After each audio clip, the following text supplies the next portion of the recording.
எங்களோட நிலைமை ரொம்பவே மோசமாயிக்கிட்டே இருந்துச்சு. காலு, இந்த சாப்பாடு எனக்கு பத்த மாட்டேங்குது. தயவு செஞ்சு வெளியே போய் எனக்கு ஏதாச்சும் சாப்பாடு எடுத்துட்டு வாங்க. இல்லைன்னா நான் பட்னியிலே இறந்துருவேன் போல இருக்கு.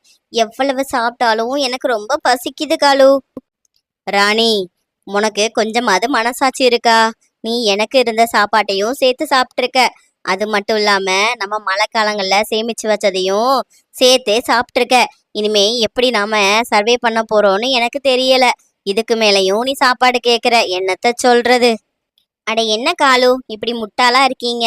பக்கத்திலேயே கோமலும் தண்ணியும் நிறைய சாப்பாடு சேர்த்து வச்சிருக்காங்க. எப்படியாவது அந்த சாப்பாடு நம்ம வீட்டுக்கு வரணும். அதுக்கேத்த மாதிரி என்கிட்ட ஒரு சூப்பரான பிளான் இருக்கு. அந்த சாப்பாடு மட்டும் வந்துருச்சுன்னா நமக்கு தாராளமா போதும். நீ சொல்றது சரிதான். ஆனா அந்த குருவிகள் நம்ம கிட்ட வந்து எப்படி சாப்பாடை தரும்? அதுக்கு வாய்ப்பே இல்ல.